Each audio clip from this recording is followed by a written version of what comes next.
Assalamualaikum warahmatullahi wabarakatuh. Saya Denisa Oktaviani Nur Rahmawati dengan NIM 1907646, mahasiswa Pendidikan Sosiologi 2019A, Universitas Pendidikan Indonesia. Video ini diperuntukkan untuk memenuhi tugas ulangan tengah semester mata kuliah Sosiologi Politik.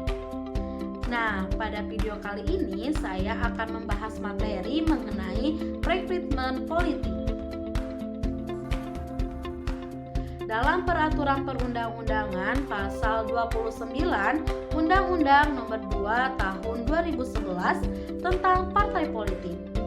Partai politik berfungsi untuk menyeleksi dan memilih atau mengangkat seseorang atau beberapa orang anggotanya ataupun anggota masyarakat lainnya untuk menduduki dan melaksanakan peran politik tertentu dalam pemerintahan ataupun di luar pemerintahan, yaitu sebagai anggota partai politik, anggota legislatif, dan kepala daerah.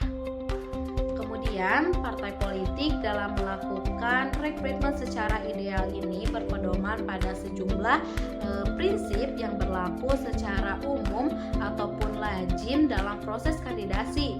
Minimal terdapat 10 prinsip yang perlu menjadi rujukan, yakni meliputi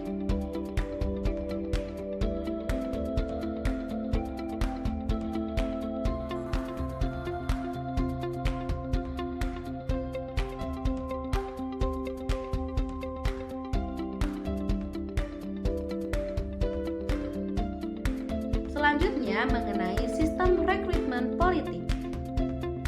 Sistem rekrutmen politik ini terbagi menjadi dua, yakni rekrutmen terbuka dan rekrutmen tertutup. Yang pertama ada sistem rekrutmen terbuka. Sistem rekrutmen terbuka ini meliputi 1. Seleksi pemilihan melalui ujian dan pelatihan. 2. Seleksi melalui rotasi atau giliran. 3. Seleksi dengan memunculkan pemimpin-pemimpin yang alamiah.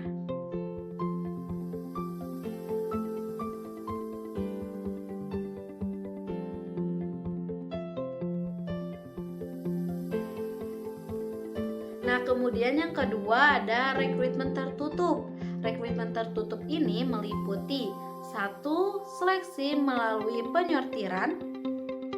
Yang kedua ada seleksi melalui perebutan kekuasaan. Yang ketiga ada seleksi dengan cara patronik. Yang keempat ada seleksi melalui koopsi.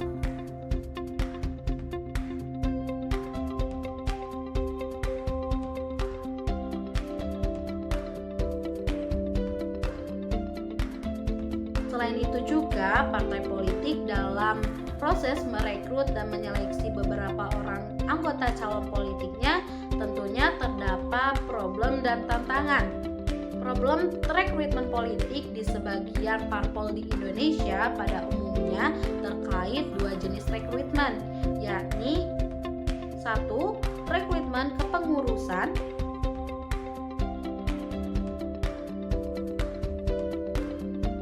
2. Seleksi calon pejabat publik.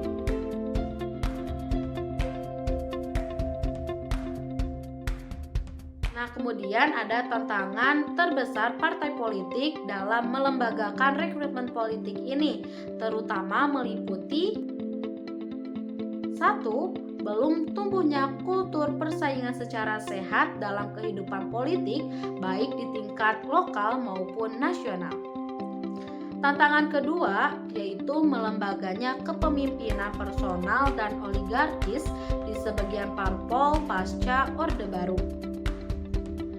Nah, tantangan ketiga ini yaitu konsekuensi logis dari uraian sebelumnya, yaitu rendahnya komitmen elit atau para pemimpin parpol untuk membangun dan melembagakan demokrasi internal partai. Tantangan terakhir atau tantangan yang keempat, dalam upaya membangun dan melembagakan sistem rekrutmen politik yang transparan, demokratis, akuntabel, dan memenuhi prinsip meritokrasi adalah bagaimana cara negara itu mengintrodusir hal-hal tersebut ke dalam kebijakan undang-undang tentang partai politik dan pemilu.